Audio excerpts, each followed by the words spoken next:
Welcome back, everyone, and prepare to be bedazzled because today we're going to be scouring the depths of Amazon for stellar deals on Funko Pop figures. Will we stumble upon any? I do not know. The future is enigmatic and obscured beyond a veil of time. Without further ado, without further delay, let's allow the search to commence.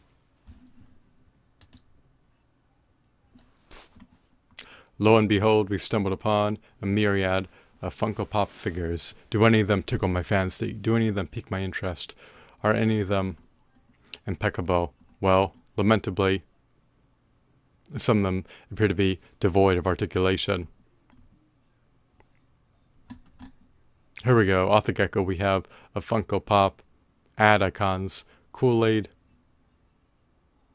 Man figure. Is he extraordinary? Is he a robust, meritorious, worthwhile, stellar figure? Or is he characterized by insipid mediocrity? Well, lamentably, he is under 4 inches tall. Am I grieving? Well, it is what it is. Oh, never mind. He may actually be taller than 4 inches. Based on the dimensions of his packaging. But I'm under the axiom that he's around 4 inches tall, and that he's supposed to be a part of a 1/18 figure scale.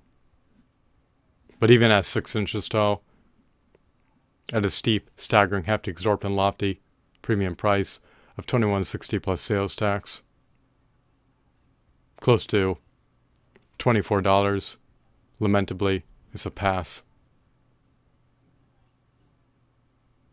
Do I think I'm going to pass? All I can say is, oh yeah.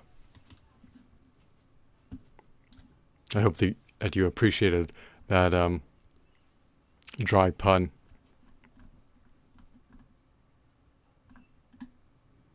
We have a vinyl figure of Vaporeon, another illustrious Funko Pop. I'm just being sarcastic and facetious. I wouldn't go that far.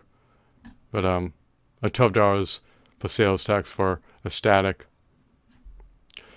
Funko Pop vinyl figure. It's a pass. Does it look uncanny, peculiar? Is it eerie? Well, I'm not too keen on the visage. It's more of a neutral expression, but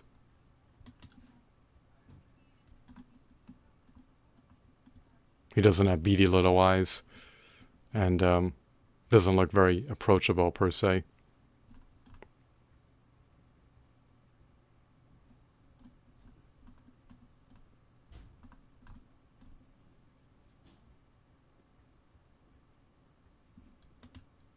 This is kind of bizarre. This is more or less a novelty item. We have a Scarlet Witch figure.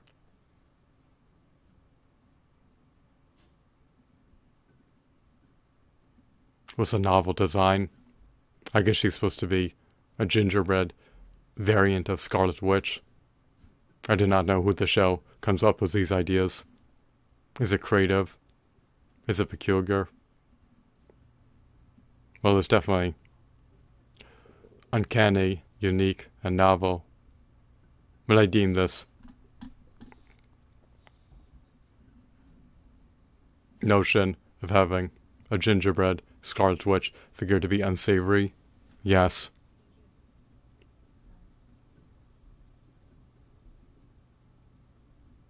I did not want my characters of mutant characters to resemble artificial, synthetic, bastardized, man-made food products.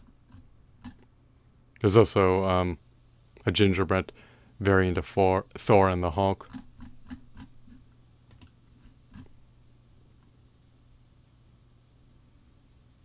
We have a Funko Pop figure of Harry Potter. Does he have the Philosopher's Stone? Is that what he's wielding?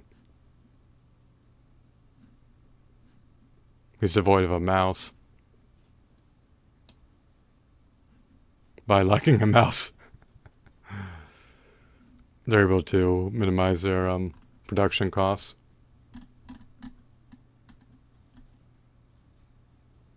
Do they skimp on every penny? Well, they could have at least furnished Harry Potter with some mouse.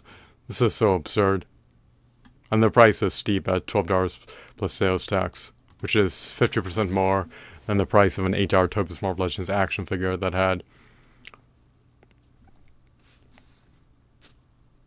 a behemoth of a meticulously detailed Build-A-Figure piece bundled with it in tandem with a comic book. Furthermore, those $8 Topus Marvel Legends action figures had superior sculpts, superior shadings, superior textures, superior aesthetics,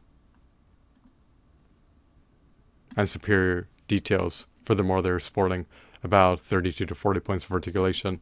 This Harry Potter figure, on the other hand, is devoid of a Build-A-Figure piece, lacks a comic book, presumably does not have a single point of articulation, and is even devoid of a mouse. Even a Tachi Uchiha figure. For $30 plus sales tax, this will pass.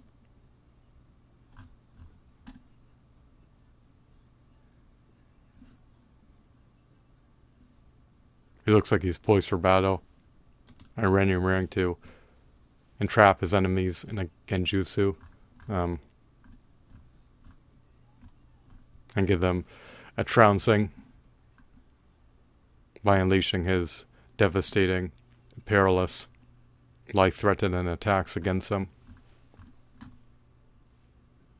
We have a figure of Bellatrix the Strange. Or Bellatrix. Sorry about the faux pas and blunder. I'm fatigued. Bellatrix the Strange is also lacking a mouse. So, none of these deals appease me. None of them pique my interest. None of them tickle my fancy. None of them warrant their asking prices.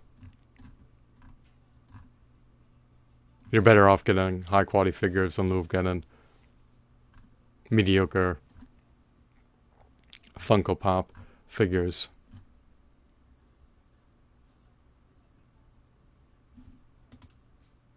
This Mewtwo figure's head is bulbous.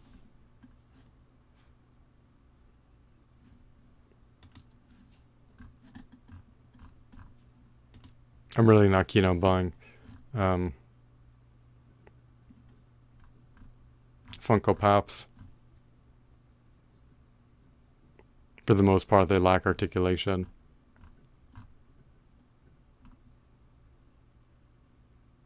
Their heads are disproportionate to their bodies.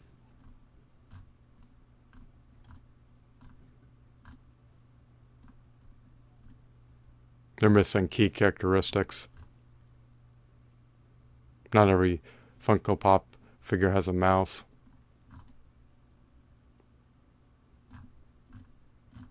They lack comic books, they lack Build-A-Figure pieces. And most figures tower over them, so.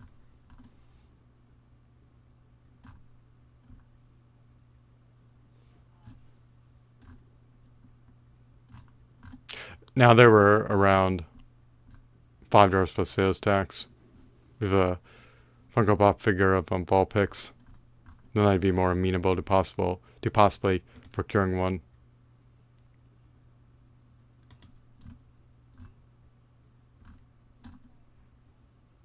But at around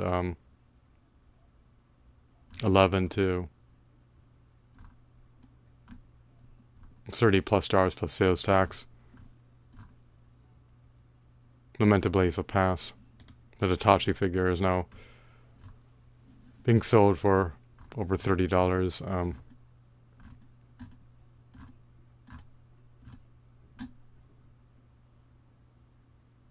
The figure of Hisoka from Hunter x Hunter.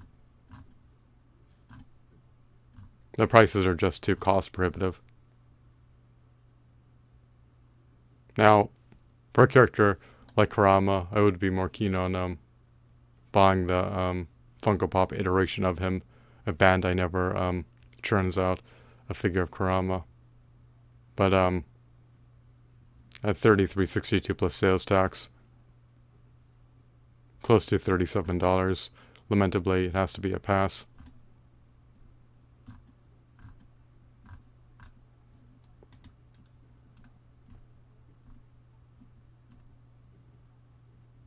If certain characters are only materialized in Funko Pop form, that's better than not having figures of those obscure characters at all.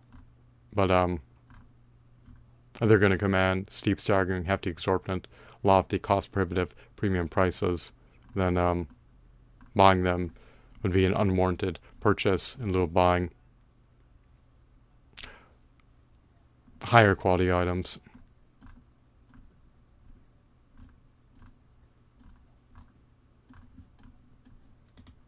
I mean, I wouldn't deem these action figures, I should say I wouldn't deem these figures to be the utmost best figures. So,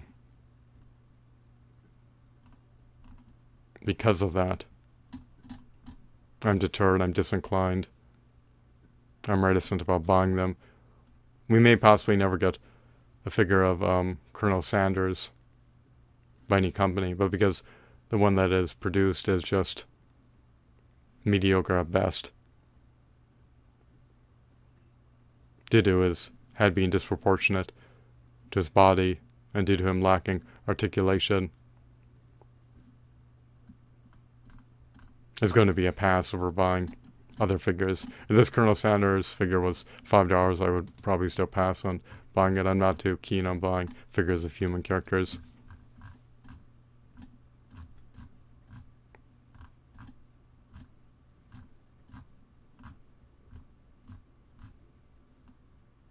You have a figure of Bulbasaur. Is he an ominous character? No, he's supposed to be amicable, hospitable, and perhaps cordial. He's more or less a neutral character. Is he a valiant, stoic, noble warrior? Or is he just a regular run-of-the-mill Pokemon? No, he's number 1. Even though Funko churns out pops of characters that have never been materialized as figures, it's still not enough to entice me, to incentivize me, to compel me to buy any of these figures that they're going to be sold anywhere from $11 plus sales tax upwards to $35 plus sales tax. They probably don't retail for $35 plus sales tax when they're initially released, but scalpers will resell them for premium prices.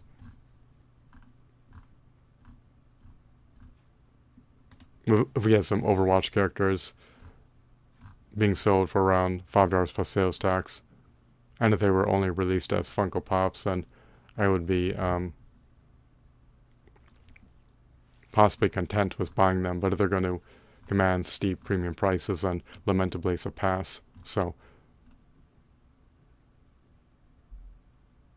unfortunately, I couldn't stumble upon a single stellar deal on Amazon for Funko Pop figures. Maybe stellar deals will emerge in the pending future for Funko Pop figures.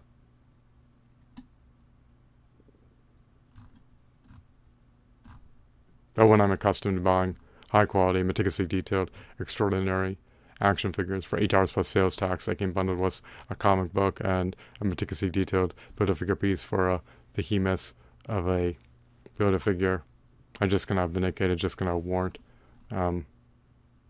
paying a price greater than those,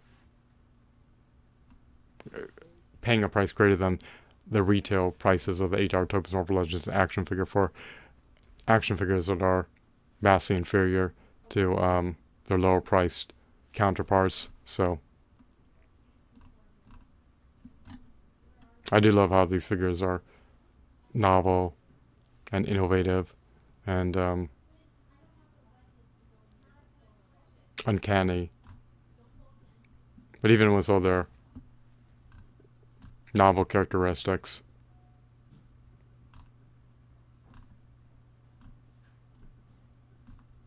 even with all their unique decos, indelible designs, they're just too expensive to warrant procuring at this juncture. With the prices precipitously plunged to around $5 plus sales tax, I'd be far more amenable to possibly buying some of them of obscure characters that I do not have, that other toy companies are not going to churn out action figures of. I prefer my action figures possess articulation, and I also prefer if their heads are proportionate to their bodies.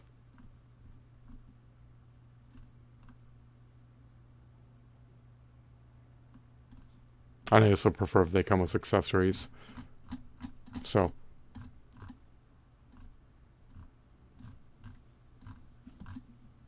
let's see if we could stumble upon even a single stellar deal. This Kool-Aid Man figure, if he were around $5, I'd possibly buy him. I'd possibly buy characters of fast food mascots or fast food icons for under $5. If other companies never turn them out in action figure form. So Funko Pop was the only toy company that produced figures of fast food icons or fast food mascots, and I take heed of buying them as long as the price per figure was around $5 plus sales tax. Any more than that, it'd more than likely be a pass, especially when you take into account their diminutive statures and their lack of articulation and their distorted appearances. They have some resemblance to their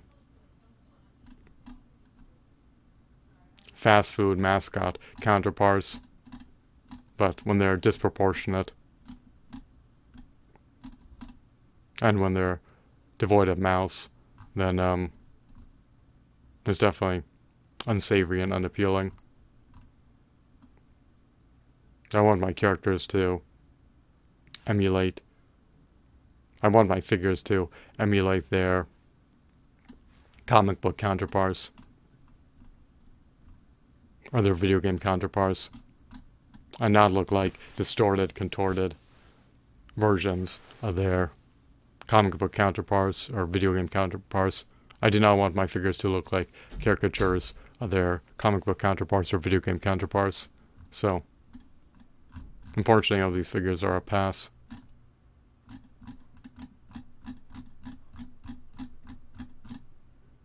Will they one day ever become affordable? Who the show knows. Once again, I hope you deem this video to be intriguing, insightful, and enthralling. Have a blissful day. Goodbye.